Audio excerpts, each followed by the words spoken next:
गांव के कच्चे रास्ते पर शाम आहिस्ता आहिस्ता उतर रही थी। सूरज अपनी आखिरी रोशनी जमीन पर बखेर रहा था, जैसे अलविदा कह रहा हो।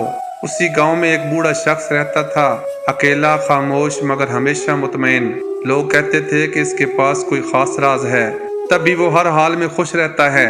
एक दिन एक नौजवान उसके पास आया, आंखों में बेचैनी, दिल में सवालों का तूफान। बाबा जी, मुझे सुकून नहीं मिलता, सब कुछ होते हुए भी दिल खाली है। क्या मुझे खुश रहने का राज बता सकते हैं? बूढ़ा मुस्कुराया, कुछ न बोला।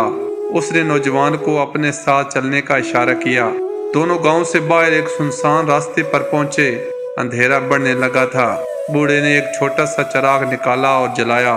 फिर वो चिराग नौजवान के हाथ में देकर बोला, उसे लेकर आगे बढ़ो, मगर एक शर्त है, रास्ते में जो भी हो इस चिराग को बुझने न देना।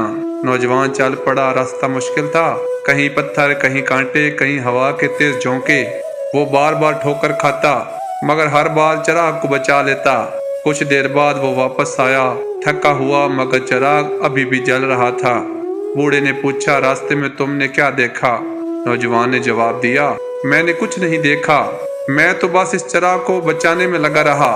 बूढ़ा मुस्कुराया, बस यही राज है जिंदगी का। जब तुम अपनी तवज्जो एक मकसद पर मरकूज कर लेते हो तो रास्ते की मुश्किलात, लोगों की बातें और दुनिया का शोर खुद ब खुद गैर अहम हो जाता है।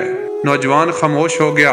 पहली बार उसे समझ आया कि वो अपनी खुशी खो नहीं रहा था, बल्कि वो हर तरफ देखने की कोशिश में अपने असल मकसद को भूल गया था। नसीहत: जिंदगी में सुकून तब मिलता है जब तुम अपनी रोशनी को बचाने में मसरूफ हो जाओ, ना कि हर अंधेरे से लड़ने में, क्योंकि एक छोटा सा चिराग भी अंधेरे को हराने के लिए काफ़ी होता है।